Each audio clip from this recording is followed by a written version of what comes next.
好啦，大家各位好，我係 Mr. Emin So，咁今日會同大家講呢個HKCE 2010數學科甲二部分嘅第10條題目。咁未開波之前呢，就懇請各位同學仔麻煩你立翻份卷睇一睇啲題目先，更加懇請你麻煩你做一做條題目先，因為解難嘅過程裏邊，如果你冇解過就知道個答案嘅呢，咁啊完全冇難呢個字嘅。咁你都知啦，我好提倡係用一個problem solving 嘅 approach 咧，係去學習數學、學習數理嘅。咁如果你未做嘅，麻煩你 pause 咗 video 去啦。做咗嘅，咁我哋好開心啦，我哋要進入去啦。或者係你做咗又識嘅，咁睇下大家交流下個手法啦。OK，咁第一版呢個 up 咗咁耐，梗係俾你睇睇啲版權啦。好，咁你睇下題目咧，咁我哋就知道啦，佢有講緊嘅係一啲嘅變份啦，咁今次講嘅係部分變啦，咁你要根據佢嗰啲嘅文字咧，我哋要轉化翻佢所講嗰個成本C到底係用乜嘢嘅變數去同佢配合，產生咗一個嘅函數出嚟啦。OK， 咁你一定要睇翻題目嘅。咁佢除咗俾咗啲一個一般性嘅函數俾我哋之外呢，咁佢亦都係有講咗俾你聽一啲條件嘅，就話啦，當呢 x 咧就等於4嘅時候呢， c 咧就等於96啦，或者當 x 等於5嘅時候呢， c 咧就等於145嘅，咁你只要拍落去條數裏邊咁就搞掂噶啦。點拍嗱？咪就咁拍咯，拍啦嘛，拍落去。OK， 咁根據兩個條件呢，我哋呢就會出咗兩條式出嚟嘅。咁你睇下，我其實都有啲奸茅噶。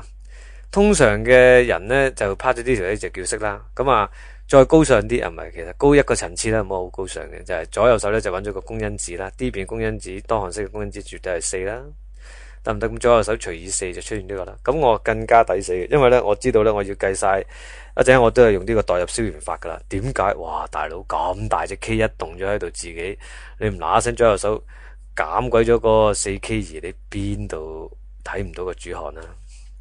係咪？第二條就唔使咁多花神嘅，點解呢？第二條都代入去，咁我哋燒咗其中一元，一燒咗一元呢，咁咪點啦？燒完咩？無端端講燒完點解？哇！你唔係睇唔到啊嘛？我覺得有兩條嘅方程，有兩個嘅未知數，仲唔係聯立方程？你想係乜嘢啊？OK，咁我哋燒鬼咗個元，佢得翻個 K2啦。咁我唔會懷疑你。喺一個一元一次方程裏邊係有呢個困難嘅。嗱，如果有嘅唔緊要嘅，不恥下問啦。你問下你啲細佬妹，睇下佢有冇讀到讀到小4嗰啲都教到你噶啦。OK， 咁計到 K2，計唔到 K1嘅同學仔，亦都係講緊玩笑嘅啫。嗱，真係唔掂嘅，搵下啲老師吹一吹佢嘅。OK， 咁呢條數咧都非常之嚟到呢度咧，你以為完咗咧，咁你就瀨嘢啦。點解咧？因為佢係問啊嘛，喂，以 x 表 c 啊，咁你一定要有埋而家畫面上高啱啱顯示呢個，所以咧 c 咧就會等於 4x 加 5x2 啦。咁 OK， 咁 B 呢個部分咧，其實亦都係好 standard 嘅。只要你平時有上下堂咧，喺學校做下功課咧，程度1佢都會問多句啦。程度1就話，喂，計完之後啦，而家話俾你聽下成嗰個成本係288蚊，求翻個周界啊！咁大佬佢嗰個周界唔係就咁要計翻個 x 先咯。OK， 咁嗰個周界呢就會係呢一個嘅7.2啦。點解周界計完之後係7.2？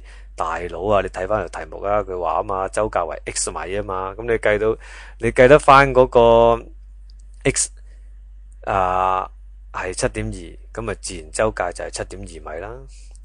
咁點解負8唔得？大佬啊，長度冇負啊嘛，係咪？O 唔 OK 先？